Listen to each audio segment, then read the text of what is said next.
I would literally make a list of every single company in that niche that I would want to work with. And I'd get their email address, I would get their physical address, I would get both of those and their phone number, and just reach out to them in all three ways, basically. And we did some similar stuff at our agency, so I know it works.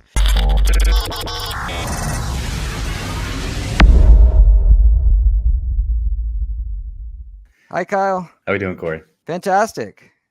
I'm glad you could come. Oh, thanks for having me. This should be a lot of fun. Talk some agency. Yep, absolutely. So, Kyle, so to start out with, in case our audience doesn't really have seen or heard of you before, I want you to go ahead and introduce yourself.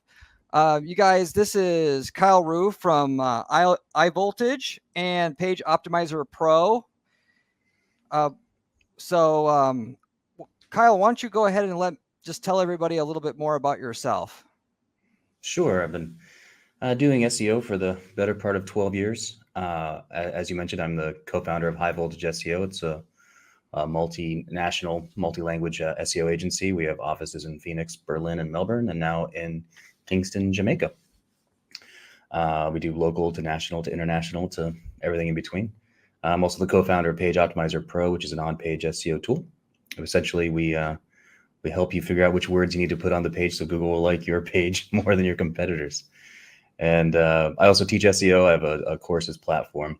In particular, I have a course on page SEO and white hat SEO, and also SEO testing. And I think SEO testing and on page are probably the two things that people know me most for. And I've run over 400 tests on Google's algorithm to kind of figure out what is or is not a ranking factor, and what's stronger than what, and what you should be doing. So it's kind of a bit of my background. Okay, great. So to ask you one of the first questions I had for you here, in regards to the agency world here, of course, is what our conversation's about. Why did you decide to start a marketing agency to start with? And then why did you decide to just specialize in SEO? I kind of backdoored into it. Initially, I was doing web design and development, and I was general contracting. I had a really good team that had built a website for me for a business that I was running. And then I got the bright idea that I could general contract websites with that team. And through that, heard about SEO, and it was an attractive idea of getting a monthly residual income from clients rather than just a one-off on a website build. And there were some ups and downs there, but essentially, I figured out that getting a $1,000 website client is just about as much work as getting a $1,000 a month SEO client. The difference is the SEO client continues to pay you. So the appeal of that was great in that you weren't constantly fighting for kind of one-off type projects, but you could get recurring revenue. And then also I found that SEO is more knowledge intensive, whereas like a website build is more human capital intensive. You have to have developers and programmers and designers and stuff like that. And it really felt like every project would get to 80 or 90% done, and then it would be just about as much work to finish that last 10% and really cut into the margins. Whereas on the SEO side of things, it's very technique driven and knowledge driven, and you don't need as many people in order to do the fulfillment as well as grow the company. And so the profit margins end up being a lot better, at least in how I was doing it. And I know there are better ways to do it. I'm sure people are much more successful in web design build than I was, but that's kind of how as I progressed, how I found things to go. And that's what put me into agency and then also into SEO. Yeah, with SEO, you're actually seems like you're paying more so for proprietary knowledge in general versus just labor. I mean, even though technically, you're paying for links or different services or whatever. So okay, great. So my second question that I had for you was what is the biggest thing you wish you knew back when you started that you know now about growing that agency or growing an agency in general? I'll give you two things, and one kind of ties into what we were just talking about as well, where it's really imperative to productize your services. You want to get away from sort of an hourly evaluation, because there might be something that only takes 30 minutes to do, but the average human just doesn't have that knowledge, and then it's worth much more than the actual 30 minutes of work. And I think what a lot of people do initially is that they tie their work to their time, and you need to get away from that and tie it to the expertise, to the knowledge that it takes to do it, in addition to the time and then any resources that are needed. But if you productize, you're not selling, one link, or 2 links or 5 links. You're selling, the site booster 5,000. And then it doesn't matter how much time that takes, or the time involved in that, because you're selling that particular product that has a particular result that you're looking for, not the actual labor. And so a big thing would be getting away from the idea of time for your services and into products for your services is a big step towards building and growing an agency. But maybe going back one step, SOPs are everything. You have to have extremely tight SOPs so that you're not reinventing the wheel every time you go and do something. And if you lose a staff member for whatever reason, somebody can fill in quite quickly. They can get up to speed quite quickly because those SOPs are so tight.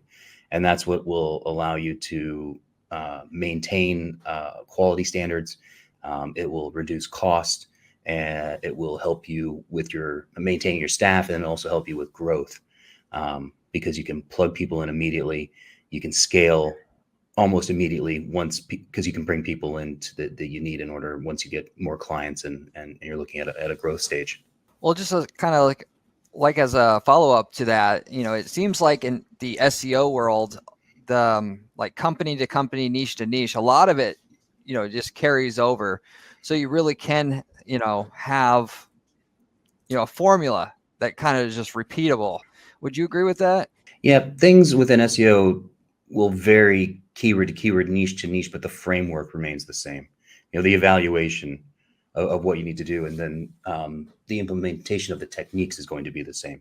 So you evaluate things on a keyword by keyword basis, but once you have that framework in place, then you're good to go. And that framework is what will maintain across all those keywords and niches. Okay, great. So my next question was, what truly is the best way, would you say, to get clients for an agency that you're trying to get started? Without the usual cop out, referrals, or, tapping into your existing network. Yeah, sure.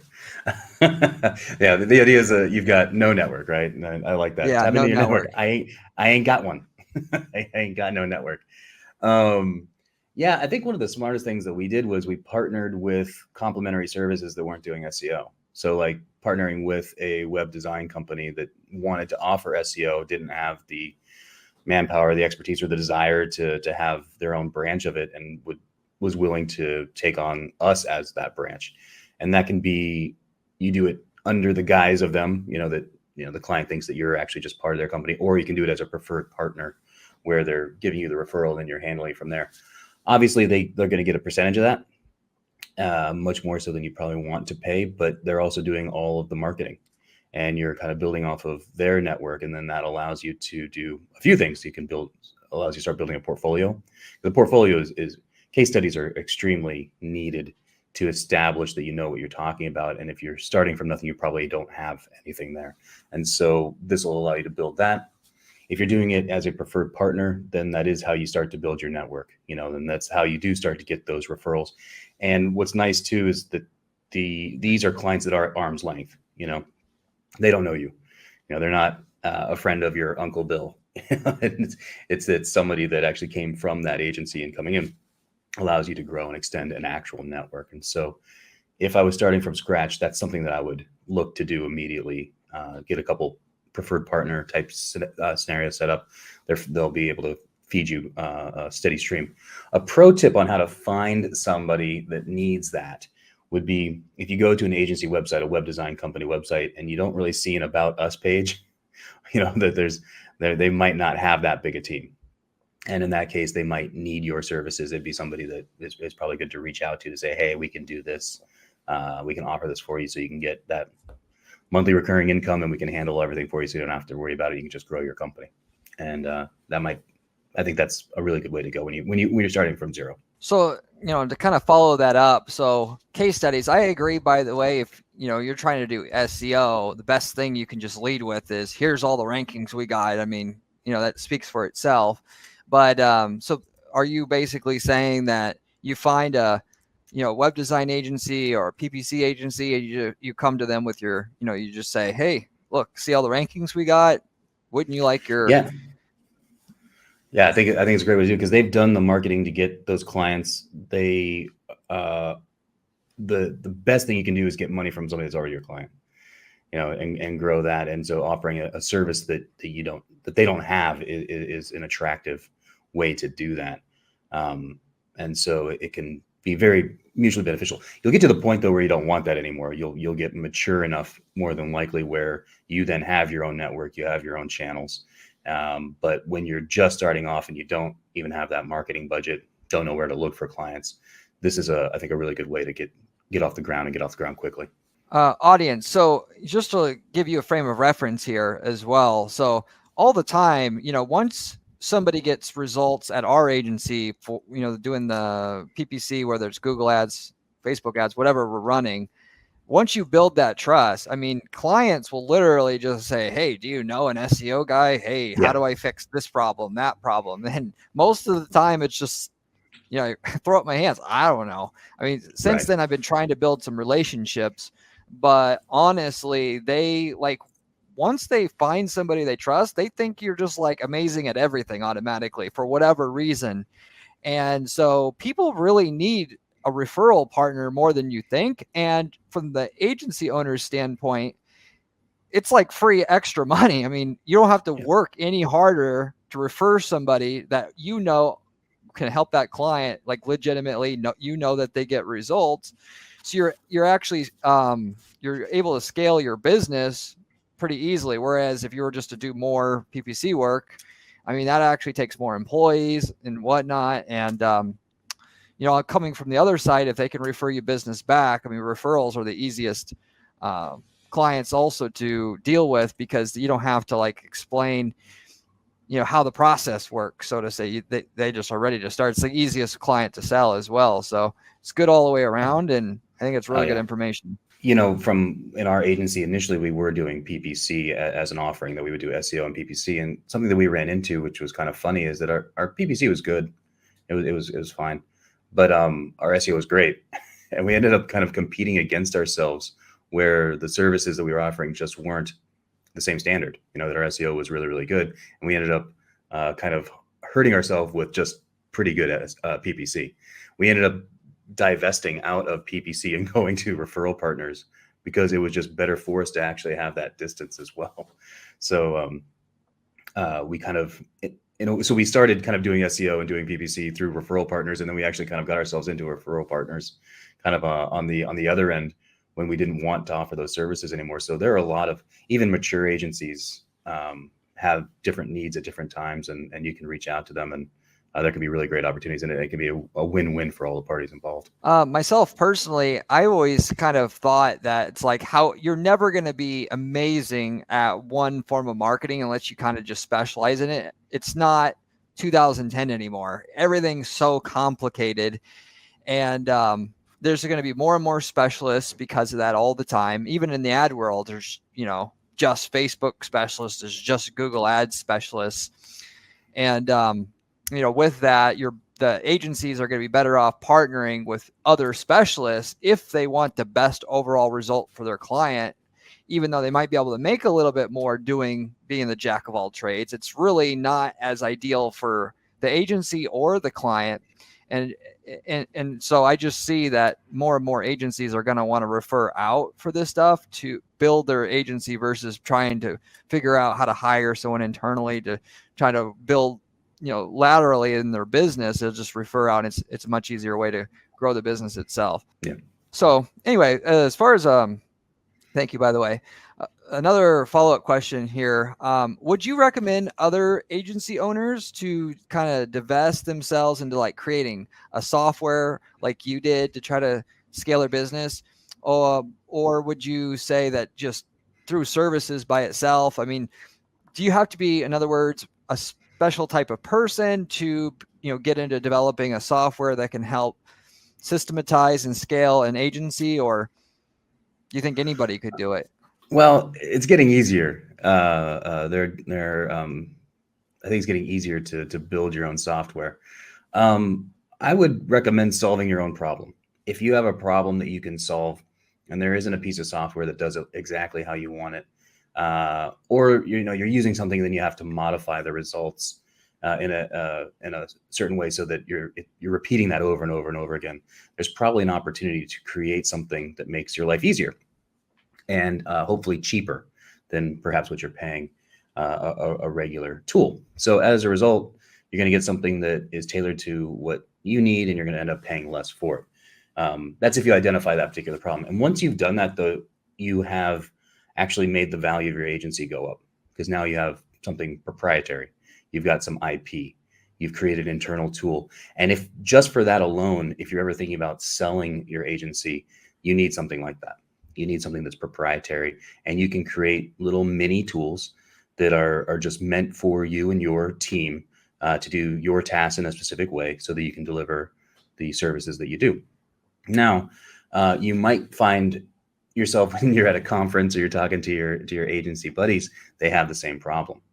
And if they do have the same problem, you can show them the solutions. They're like, hey, would you like this? Is this something that you might actually would pay for, because it'll also save you money? What if it was this price? And you can start to kind of soft test this concept to see if it actually has market appeal. That's what I was able to do with our software, with our on-page software.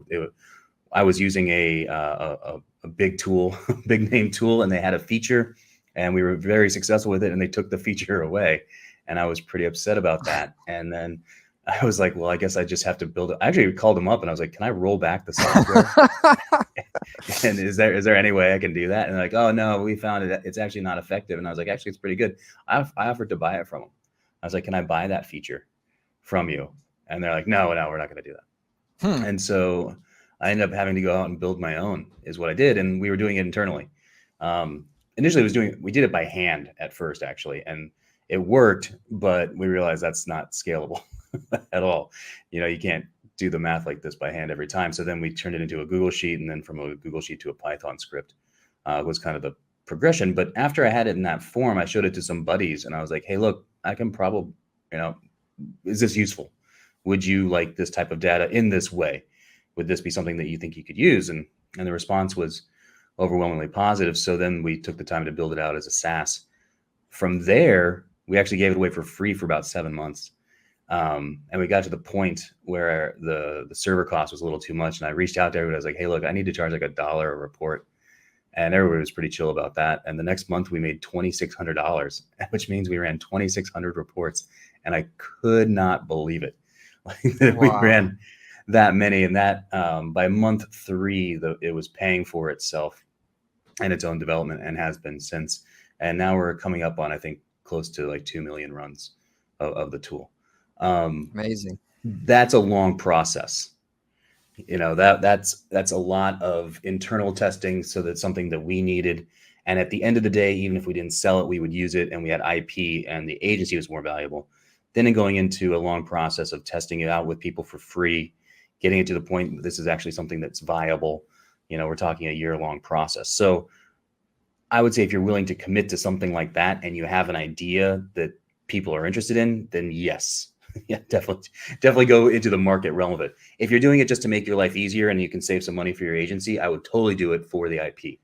But if you're not in either of those situations, if you're just trying to do it for the sake of doing it, then I would say no, because it is quite the process. It's going to be very expensive, can be very expensive, and you can end up with nothing in the end. So if you kind of find yourself in one of those two situations that I was talking about at the start, then I would explore it for sure.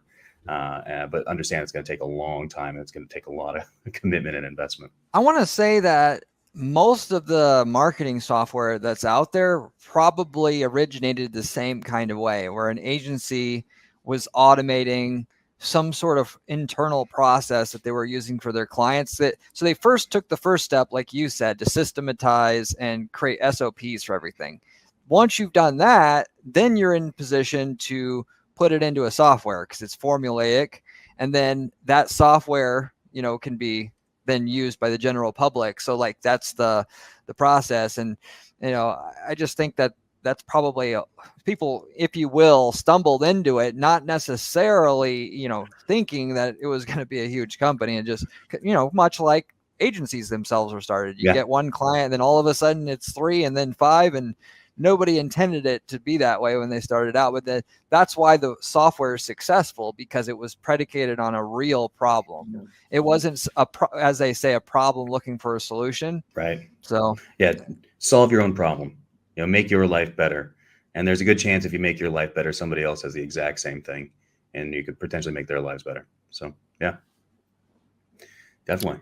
Okay. Is this the part of the show where I start to interview you now? Is that where we're at? Yes, it is. All right. We've got some toughies lined up for you here, and we'll get down to the nitty gritty. All right. You wake up this morning, and this is the day. This is the day of days. You're going to start your own agency. And I know a lot of people kind of get to that point where they've got their main hustle and they're like, all right, I got to get this side hustle going. I've got to start this. Here we go. What are the first steps? Let's say, what are the first 3 things you're going to do to try to get this agency off the ground? It depends on what type of agency that you want to start. I would say start with whatever you think you're best at, obviously. But with that said, I would then try any more. If I were to start over, I would try to niche down. It's really almost really the best way to go about doing it. And I'd find a niche that seems to be underserved, because there's a lot of niches that, like for lawyers, for instance, there's multiple companies that specialize in that, where there's a reasonable amount of volume, that there's, cash there to be able to get money that people can spend. And then I would start identifying if, is it easy to get results? Can you get results? And then from there, I would just try to, obviously try to figure out what it is that you can productize, systematize, that you're going to be able to sell to them. And then I would go and try to, do proof of concept of it, even if I have to spend my own money to try to go out there and do it for somebody first. Because that's always the thing that kind of people make the mistake of doing, is they don't actually have the case study to go to the client. It's 100 times easier once you already have that. And when you niche down particularly, and somebody, you can say, hey, I already got these results for this crime scene cleanup company. Look, see how much it's working. It pretty much sells itself. Spend the money, figure out the system, then go to sell it to the other companies in that space. And, just kind of like, start by marketing it, for lack of other words, cheaply, figure out the market, and then start, sell it for what it's worth eventually, once you kind of figured out what the market is and all of that. So I think that would be my general route that I would go with it nowadays if I had to do it all over again. For that first one where you're going to try to get the proof of concept that what you're doing, would you want to do that on a friend's site or a family member's site? Or would you actually try to get at arm's length and get into the crime scene cleanup niche and try to find somebody there to do it for, say, free or for a seriously discounted price? That's a good question. So, one thing I have found out, that if you're looking for a client, if you reach out to companies and you say, I'm willing to work for commission only, they will say, yeah, absolutely. And you can actually don't have to start out not getting paid anything. Technically, if you can generate a sale or a result for the client, they will pay you for it. And they'll also respond at a high rate, because it's not every day that somebody comes at them and say, hey, I'll work for 10% of whatever I produce. They'll actually think you're a hustler, and people like hustlers. And so with that said, I wouldn't necessarily need a friend. I know had the advantage of knowing I've done that kind of thing before, to get to, do a case study with somebody. But for that, you could go after more so, as opposed to a friend, I could go after a bigger company, so that when I use the case study to go after other companies, they're not thinking, oh, this is some guy working out of his garage. It doesn't impress me. I've got somebody that's like me. Ideally, when people want to hire somebody, they want to hire somebody and see you work with somebody above them, because they aspire to be that person, not the person that's here, even though you may have been successful marketing that smaller company quite well. Would you say your advice is to niche down quickly? Would you say that that's your differentiating point? Is the niche specialty? Would that be the biggest thing to differentiate you from another PPC agency, or is there something else that would go into that kind of getting that unique selling point? Why people would go to you? So when I started my agency, I always knew the two things that people cared about was, do you have niche experience and do you offer any guarantees? And I actually worked with an agency before I started this agency, Guaranteed PPC, over 10 years ago. And of course, you never could, quote unquote, offer a guarantee to clients. And you really can't guarantee results. You can guarantee you won't charge fees if you don't get said result for the client, and kind of show you have some skin in the game. And I just went the general direction of offering a contingency offer and say, hey, if we don't at least get you this much results, then we don't have to charge you a fee. And it actually stands out because nobody else is kind of doing that or would be willing to do that per se. But with that said, really everybody thinks their business is different. You could say, I've gotten results for 1,000 different companies in terms of PPC, but can you really get it for a crime scene cleanup company? Like it's any different? It's really not, but that's what people think. And that's what they're like more than, and so if you want the one thing that people want to hear, it's, I know how to get results in your niche. Yeah, you're 100% right. You hear that all the time. Like, yeah, sure. You did this over here, but my niche, or my business is this. And it's like, yeah, we know, it's okay. Everyone also thinks they've got the greatest idea of all time too. Have you noticed that? They think that they've got the thing in their particular niche. Let's say, all right, we're kicking things off. We're picking our niche to get, like, say, that first 5 clients.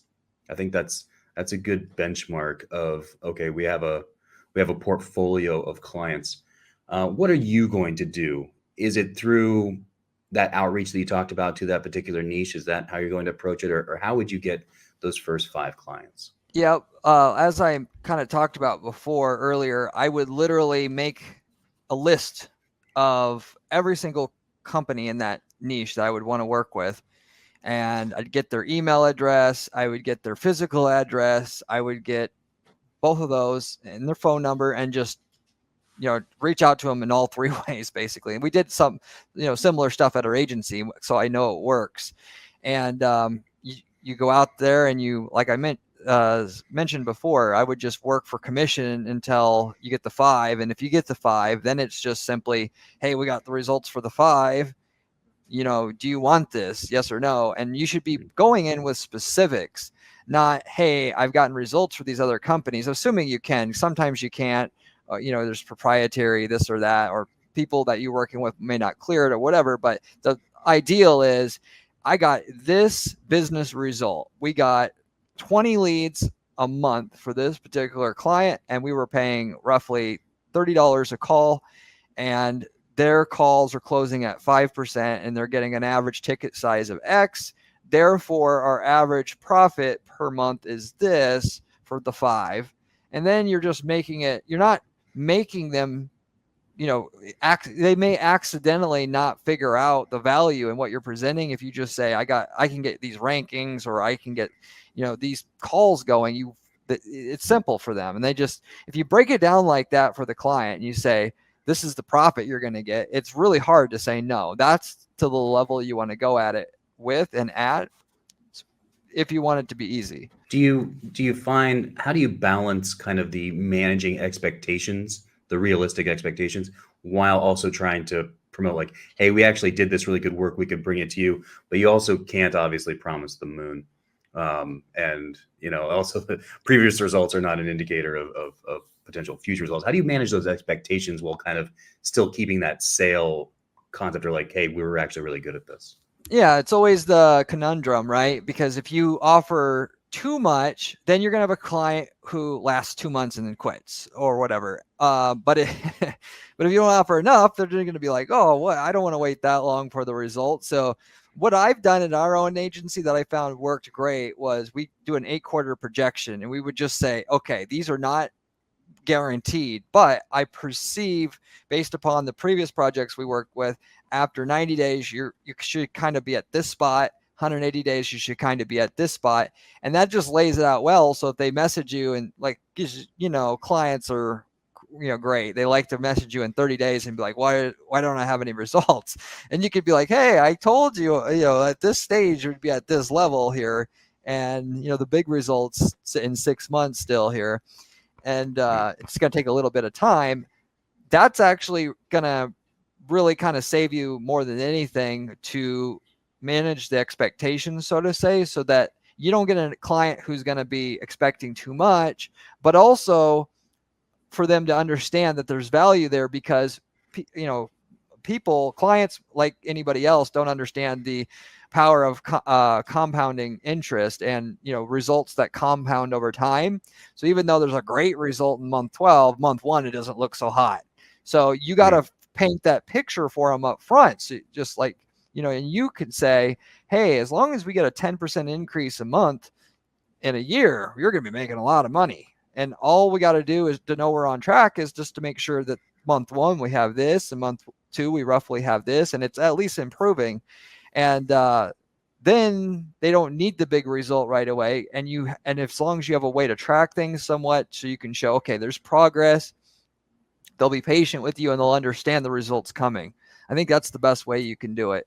A big thing on the SEO side that we did with our reporting that was extremely helpful was benchmarking where pages were when we started. And that information was always there on every subsequent report. So, when we came in, this page is getting, 100 impressions and 10 clicks.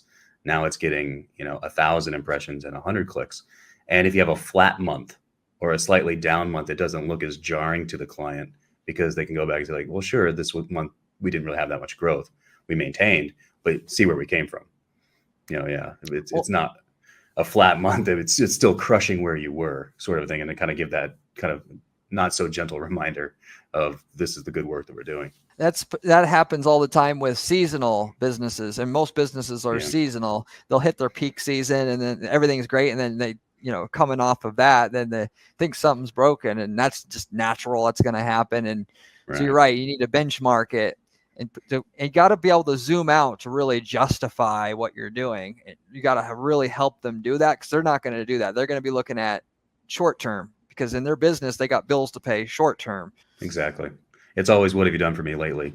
And you definitely need to have that way to, like you said, to give them the broader view so that they understand the value of the work that you're constantly doing for them. I found when you're building the agency, especially at the start, you definitely hit certain like revenue milestones or plateaus, and you'll get stuck at that plateau for a while. And once you kind of figure out how to get clients, I think it's a quick race to 10,000. And then you're really kind of stuck at that plateau for a bit. And once you kind of get that one, you might get stuck at like 20,000. And then I think it's from there, it's probably a race to like 70 or 80,000. But you kind of do get stuck at those plateaus for a while. Have you experienced that? And do you have any thoughts on how you're able to break through those plateaus if you have? Yes, I have experienced that. I guess the main thing is that, what usually takes it to the next level is better quality people that can manage it, better at a higher level. And business owners, agency owners get stuck saying, well, I can't afford this better manager that can really take this next thing off my plate because they're expensive or whatever. And you really just have to just take things from the standpoint that you'll never get to the next level if you don't do that. And you just squirrel away your money. And, when you have enough of it saved up, you take the risk and you hire the person knowing that they're not going to provide enough value to cover and offset the what you're paying that employee. But after 6 months, after 12 months, they will. And then you are one step closer to the overall goal of, whether it's 5 million a year, 10 million a year, whatever you're trying to get to. That's what kind of everybody has to do that doesn't have investor cash that they're getting from somebody, an outside source, when they get started. There's just no other way to do it. There's that. And then I guess, most agencies, their problem is also lead flow, right? You got to find out how to get leads, not only more leads, but better quality leads. So you have clients that are not going to be a headache to deal with, that are going to take up all your time, and can pay more without, expecting exponentially more as well. And you got to constantly be a student of marketing to kind of figure out what it is that you're going to do to kind of get a better quality client who's going to be able to pay more, but without, automatically expecting way more and on top of it, because obviously that doesn't work out. And the big difference, I would say, between the big agencies and the small agencies is just the type of clients that they can attract. So you got to figure out how to attract a bigger client who can pay more and is going to be, for lack of better words, better behaved, because that's what mostly they're getting it done. They're not getting it from, a small company who's going to, they can only do so much for you, I guess, is what the other thing I would say. Did you feel that there were times, maybe with these plateaus or even not, that you're almost like reinventing your agency? It feels like you've got this model, it works, and it can take you so far, and there seems to be some point of like reinvention to move forward. I want to say that below 10,000 a month, you're basically doing all the work yourself. And unless you're going to get past 10,000 US, you got to be able to get somebody else doing the work so you can focus on the sales and like the business strategy and that side of things. And then, once you reach 1 million, you got to be able to get somebody else who can do the sales for you specifically. And just, you have to be out of it at that level. So where you're really just working on guiding the company on an executive level. So if you will, that's how I see it. I mean, there's stages within that micro stages where you get stuck. I really got stuck at 40,000 a month. I just really couldn't get past that for multiple years. And the reason why I brought up the quality of the leads, that was a big part of it in my mind, being able to figure out how to get somebody who's willing to pay more, a higher fee, because, we could do more for the client. And it was also just easier to hire better quality people, because when you charge low fees, you can't hire good quality people. And then if you hire low quality people, you're going to churn clients. And then it's just like a never ending cycle. Yeah, for sure. What, when you see people starting out, to start their agencies, and maybe this could go into starting from zero, or maybe hitting these plateaus, for example, what's a common mistake, or is there a common mistake or a common theme that you see of an error that's being made that would either kind of prevent them from going, kind of breaking through those plateaus, or maybe even starting, so the plateau of zero? But is there a common mistake that you see like new agency or agency owners make? I don't really try to hyperanalyze other agencies, and I don't get too much of other agencies reaching out to me and telling me about what they're doing in specific. So I don't have the opportunity to really see everything that they're doing wrong. One thing I do know, though, without trying to be too repetitive here, it seems like the main barrier where you go from small to big is when you start to get into being a thought leader in your space. If you're going to do outbound sales, doing emailing, going back to what we were saying before, you're only going to get so far with that, because you're never going to get the best clients want to work the best, and the best, they almost all think, as it seems, want to work with the thought leader in the space, whether you're speaking, you're writing books, whether you have the YouTube channel, whatever. You have to be able to do that. Otherwise, you're never going to be really in that upper echelon where things really get easy, and the really good clients are ultimately just coming to you. That should be your end goal if you really want to get into the 7-figure a year category. I love that. And I would add to it that I know that some people probably their hearts sank with the idea of having to go on camera or go on stage. One thing I think you need is the face of the company. You need to have the person that is the face of that company, that people, because people buy from people. And as you said, people want to buy from the best. They want to buy from people that they perceive are good at their jobs, and people that are relatable, or maybe someone that they want to work with. And I think you have to have that face of the company. So it might not necessarily being, if somebody's heart just went into palpitations about having to like go on stage and speak, I think at a minimum, if you've got that face and then a point of view, you have to have a point of view of something, like why people are coming to you. Like, we're the agency that does this. We have this. We're committed to that. So, and you touched a lot on that with like the niching down and different aspects of that. And I think that all kind of goes into, you do need that face of the company. You can't be a faceless company, because I think that will really inhibit the amount of growth you can have. That there has to be somebody out there that is representing the company. I've seen a few other agencies do it without doing it. For instance, there's Pool Builder Lead Rocket is one agency that I saw that where they were able to become a preferred vendor for one of the three part sellers that sell and distribute replacement parts for pools, and then became a preferred vendor for one of the three. And then, naturally they have the relationship with all their customers. And so they could say, hey, if you're going to hire a marketing company, you hire this one. And they got like all 200 clients that they have, like off of the back of that. Not to say that they don't do any thought leadership whatsoever, but there is a way to be the guy behind the scenes and make it work.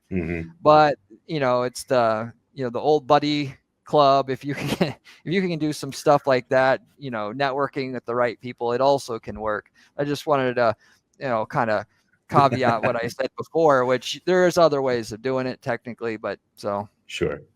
That's kind of the same thing we were talking about when I was like, becoming a preferred partner, getting through complimentary services. You can do it through something just like that you become the preferred partner of a vendor. And that's a brilliant idea, and another way to get clients.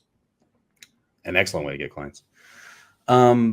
Last question that I've got, and it's kind of the generic one, but as you've grown, as you've become more successful, as you've helped people along in the work that you're doing, have you seen any mind shifts that you've had, or any habits that you've picked up, something that you would attribute, like, I was thinking this way, I'm now kind of thinking that way, or I was doing this and now I always do that? Is there anything personally or professionally, anything come to mind?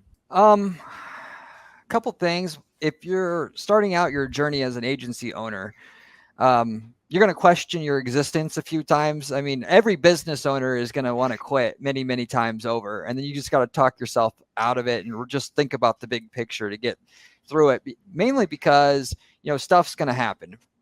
Employees are going to quit, clients are going to quit. You just have to really keep at it. And if you stick with it long enough and you just keep working at it as if your life depends on it, you'll eventually break through what you need to break through. And just through brute force learning, you'll do it.